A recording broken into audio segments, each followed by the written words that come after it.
Podemos nos assentar, queridos irmãos e irmãs, querido Padre Aparecido, pároco desta comunidade, queridos candidatos. Hoje aqui estão meus 3 pupilos, né? Nós começamos uma caminhada diaconal 5 anos juntos, né? E está sendo um tempo bom na nossa igreja, porque eu estava aqui pensando, vindo para cá, né? Essa cidade que não tem nenhum diácono, né? Porque o nosso querido Foque partiu para a casa do Pai, já vai ter 5 de uma vez, se Deus quiser, né? E a oração, o apoio de vocês estão cuidando bem deles? Então ou não? Tem hora, sábado agora tem aula, depois vocês viram como foi a aula, foi bom? O que acontece? Vocês estão bem? Né? Estão firmes na vocação diaconal? Então eu estou muito feliz aqui de estar com eles também, né? E de ver que é uma comunidade ministerial, né? Que valoriza todos os ministérios, assim como nós temos visto, né, queridos irmãos e irmãs, ao longo desse novenário, mas também da liturgia, sobretudo no tempo depois da Páscoa, sempre a leitura que nós temos meditado são os Atos dos Apóstolos. Então nós vimos, no primeiro momento, as aparições do ressuscitado, a manifestação na comunidade. Aí nós podemos perceber assim que o poder do ressuscitado estava presente naquela comunidade, né? Na vida daquela comunidade pós-pascal. Os mesmos gestos, os mesmos milagres, as curas aconteciam, né? E a comunidade foi aumentando, foi crescendo. E aí eles pegaram e disseram, os apóstolos disseram assim: olha, não é bom, né, que nós deixemos de pregar a palavra, né? E algumas viúvas estão passando necessidade, dificuldade, que a gente deixe de pregar, a instituir o ministério dos diáconos, né? Escolheu 7 homens, e aí nós temos desses 2 últimos dias, 2 deles assim muito importantes, né? Que é Estevão. Então até ontem nós vimos lá os Atos de Estevão, né? E agora nós entramos nos Atos de Filipe. Então aí depois nós vamos entrar nos Atos de Paulo, e assim vai indo, né? E nós vamos vendo como o retrato da comunidade. E eu volto na figura de Estevão, porque Estevão foi o primeiro mártir da nossa igreja. E o martírio dele, assim, ele estava pregando, e a vida dele foi uma vida assim tão bela, tão conforme a vida de Jesus, que as mesmas palavras de Jesus no seu martírio ele disse, né? Então primeiro ele testemunhou assim: olha, eu vejo na hora do seu martírio, eu vejo o céu, e lá à direita de Deus eu vejo Jesus de pé. E aí depois, na hora do martírio dele, ele pega e disse, né: olha, Pai, perdoa que eles não sabem o que fazem, né? E aí eles ficaram e apedrejaram ele. E aí depois ele disse também a mesma palavra de Jesus: em tuas mãos eu entrego a minha alma, né, o meu espírito. Então nós podemos ver assim que a vida dele, e aí Saulo, que estava ali perseguindo também no martírio dele, e que depois se tornou um grande apóstolo, evangelizador, evangelista, tudo aquilo de melhor, é o maior evangelizador do Novo Testamento, que nós vamos encontrar daquele que perseguiu a igreja de Jesus. E aí agora nós entramos nos Atos de Filipe.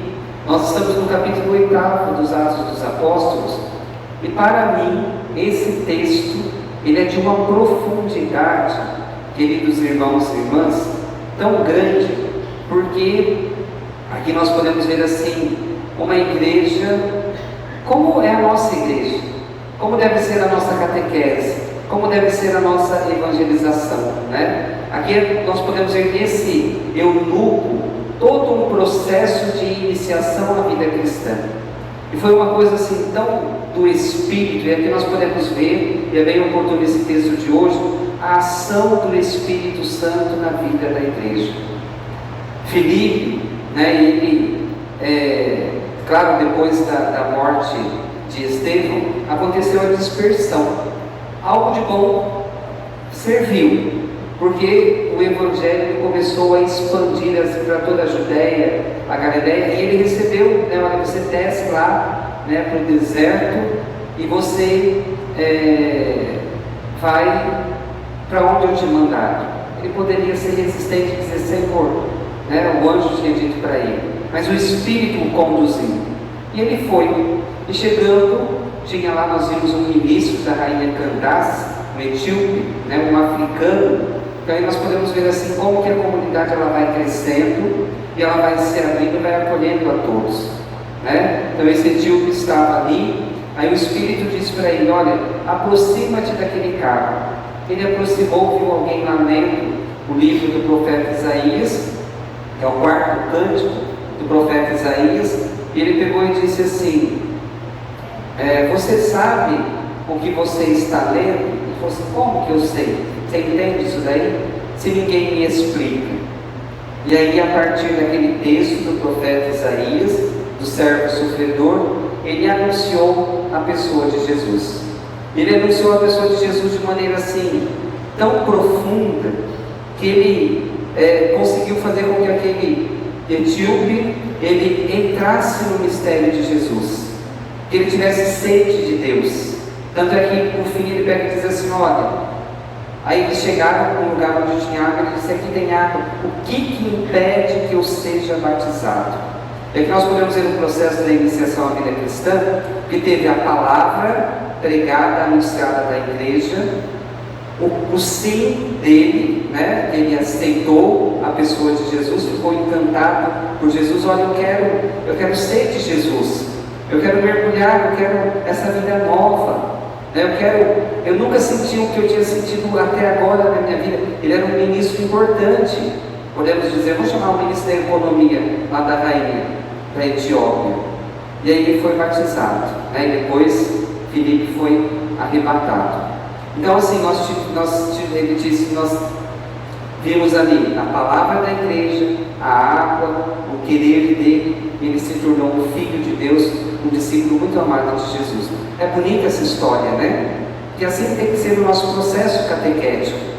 Porque quando, de fato, nós muitas vezes somos batizados pequeninos, mas hoje nós temos a nossa catequese, que a gente diz assim, olha, a catequese tem que ser uma catequese enigmática, como essa, do anúncio da pessoa de Jesus, de maneira que essas crianças se apaixonem por Jesus, que elas querem ser de Jesus, que elas queiram anunciar Jesus, e também que ela seja mistagógica, que ela seja uma catequese que nos leve a mergulhar no mistério de Jesus, no mistério pascal de Jesus. Depois do Evangelho, nós também estamos tendo uma bela catequese sobre a Eucaristia. Todo o capítulo 6 nós começamos lá na semana passada, né? O capítulo 6 do Evangelho de São João. E justamente ali nós chamamos na teologia, é o discurso de Jesus, o pão da vida. É a sessão dos pães, né? Então, São João ele coloca que Jesus ele realiza 7 sinais. Então começa lá nas bodas de Caná, né? Transforma a água em vinho. Depois ele cura um funcionário lá do real. Aí depois ele cura o cego de nascença. Aí tem a multiplicação dos pães, né? Aí depois tem a cura daquele paralítico de Betesda, e aí depois tem, né, a multiplicação dos pães. E aí quando ele começa a multiplicar os pães, lá no capítulo 6, no início, né? E aí ele vai falar, nós podemos encontrar aqui todo o discurso e a fundamentação bíblica da Eucaristia. E os mesmos gestos da Eucaristia nós encontramos ali na multiplicação dos pães. E aí estou fazendo um resumão, tá bom? Até chegar no Evangelho de hoje. E aí depois quando Jesus, aí depois a multidão começa toda a ir atrás de Jesus, ele pega e diz assim, olha, vocês estão vindo atrás de mim, não por causa de mim, mas por causa que eu dei de comer para vocês. Mas vocês têm que fazer todo o esforço, né, para alcançar para o pão da vida eterna. E aí eles pegaram assim: ai Senhor, então dá-nos deste pão. Que obra nós devemos fazer para ter esse pão? O que a gente tem que fazer? Tem que ter fé, tem que acreditar. A obra é que acrediteis. Então dá-nos deste pão. E aí depois ontem, que nós chegamos no centro, no cerne do capítulo 6, quando ele diz assim: eu sou o pão da vida. Eu sou o pão da vida. Os vossos pais comeram lá o pão maná no deserto e morreram, mas o pão que eu vos der, ele vai dar a vida eterna para vocês. Aí espera de novo: Senhor, dá-nos deste pão. Então ele compara o maná, que é um pão transitório, com o pão da vida, que é ele, né? E aí depois, hoje ele continua, retoma esse tema e diz assim: eu sou o pão vivo descido do céu. Quem comer deste pão viverá eternamente. Então esse pão, ele nos garante, nos sustenta aqui e agora, mas também nos garante a vida eterna, né? O meu pão é verdadeira comida, o meu sangue é verdadeira bebida. Então aquele que comer e beber deste sangue jamais vai morrer, né? Vai alcançar a vida eterna. E quando Jesus ele diz isso, ele está dizendo para aquelas pessoas, para aquela multidão faminta, e para cada um de nós, que nele nós vamos encontrar o pão da vida, que nele nós vamos encontrar o sentido verdadeiro para a nossa vida. Papa Bento XVI, ele dizia: quem encontrou com Jesus verdadeiramente o pão da vida, encontrou o sentido para uma vida inteira. Tudo se transforma. Nós fazemos a experiência da vida nova. Então a experiência da vida nova nós fazemos na Eucaristia, recebendo Jesus, o pão da vida. E aí depois eu já concluo, né? Trouxe umas palavras aqui do nosso jubileu, e aí o padre me passou para eu falar um pouquinho sobre como Nossa Senhora de Fátima, nós queremos ser peregrinos de esperança. E esse tema é tão importante. Também estava pensando agora à tarde, porque nós estávamos numa espera tão grande. Estávamos ou não? Todo mundo, né? Todo mundo entendia um pouquinho de Papa, de Vaticano, né? Cada um dava a sua opinião. E aí depois eu só vendo aquilo, né? Cada um queria puxar a sardinha para o seu lado, para aquilo que alguém dos cardeais lá disseram, uns para o lado mais conservador, outros para outros lados contrários, né? E tinha alguns nomes que eles falavam que chegava até a arrepiar. Falavam assim: ai meu Deus, pelo amor de Deus, não pode ser, né? Porque nós precisamos, assim, nós tivemos um Papa tão querido, tão assim, que de fato eu via, né? Eu tive a certeza, né, de que a igreja era conduzida pelo Espírito quando enviou o Papa Francisco, né? Porque foi um homem como Jesus, né? Quando a gente olhava para ele, não tinha como não enxergar a pessoa de Jesus. Cada gesto, cada toque, cada palavra, cada acolhida, cada amor, cada entrega. Então, de fato, nós não poderíamos retroceder, né? Então, nós esperávamos o tempo todo, esperamos. Então, e o Papa Francisco que instituiu esse ano santo, né? O ano onde nós temos como tema peregrinos de esperança. E como lema, né, a esperança não decepciona ou não engana, né, que é um texto da carta de Paulo aos Romanos. Então, assim, a esperança, queridos irmãos, nós somos chamados a ser peregrinos de esperança. A esperança, ela é uma virtude teologal, né? Nós sabemos quais são as virtudes teologais: fé e caridade. Só os teólogos disseram aqui: fé, esperança e caridade, né? Então nós temos as virtudes humanas, né? Que são aquelas adquiridas pela educação, pelo esforço, pela perseverança, e aquelas que forjam o caráter e facilitam a prática do bem.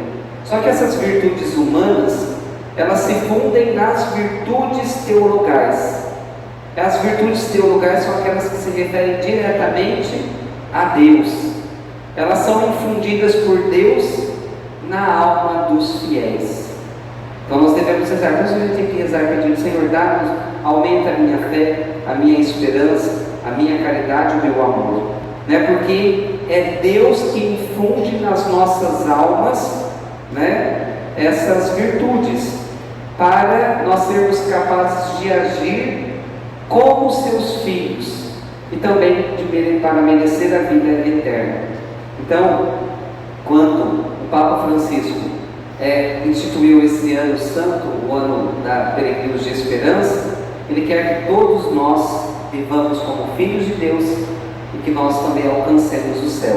Porque nós somos peregrinos que vão aos santuários, que são lugares da presença de Deus, mas nós somos peregrinos para o céu. Então ele quer que todos nós peregrinamos para o céu, né? E também a virtude teologal, elas são o penhor da presença e da ação do Espírito Santo nas faculdades do ser humano. Então é o Espírito que age em cada um de nós. E a esperança é a virtude teologal pela qual nós desejamos, como nossa felicidade, o reino de Deus e a vida eterna. Esse deve ser o nosso desejo, né, de participar aqui do reino de Deus, mas também a vida eterna. E colocando a nossa confiança nas promessas de Cristo e não nas nossas. Então é nele que nós devemos esperar, é dele, né? Então nós somos chamados a ser homens e mulheres da esperança, mas da esperança do verbo esperançar, aqueles que colocam a sua esperança, a sua vida, a sua confiança em Deus e não nas nossas forças.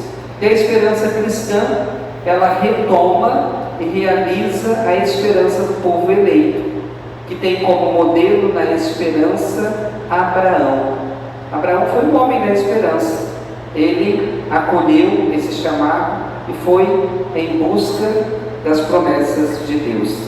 E Deus nos guarda na esperança que não decepciona, ou Deus nos guarda na esperança que não nos engana, como dizia, que é o lema, né, do ano santo, Romanos 5:5. Então, a esperança é a âncora da alma segura e firme. É também uma arma que nos protege no combate da salvação. São Paulo também diz lá na carta aos Tessalonicenses: revestidos da couraça da fé e da caridade e do capacete da esperança da salvação. Paulo ainda ele diz assim, olha que coisa mais bonita, que a esperança nos traz alegria mesmo na provação, alegrando-vos na esperança, perseverando na tribulação. Então, queridos irmãos e irmãs, com Nossa Senhora de Fátima, nós devemos ser peregrinos de esperança. Não tem outro caminho. Eu quero ser diferente. Não, eu tenho que ser um homem de fé, um homem da esperança, um homem do amor. Não tem outro caminho. Com ela, seguindo os passos e tendo ela como modelo, devemos ser peregrinos de esperança. Rumamos aos santuários, tantos santuários, né, que nós temos, que tem a porta santa. Então nós temos que ir até esses lugares sagrados, mas nós devemos rumar, devemos nos direcionar ao santuário do céu, né? E peregrinos significa, etimologicamente falando, é passar pelos campos. Então, nos campos da nossa vida, como peregrinos, nós vamos passando até chegar no santuário de Deus. E Nossa Senhora, aqueles que têm Nossa Senhora como intercessora, como guia, como modelo, vai passar de maneira tranquila, né? Vai ter as provações, vai ter as dificuldades como ela teve, mas vai também fazer a experiência da cruz, mas também da ressurreição. Não tenhamos medo, queridos irmãos e irmãs, de com Nossa Senhora de Fátima sermos peregrinos de esperança. Amém. E agora então vamos elevar a Deus as nossas preces.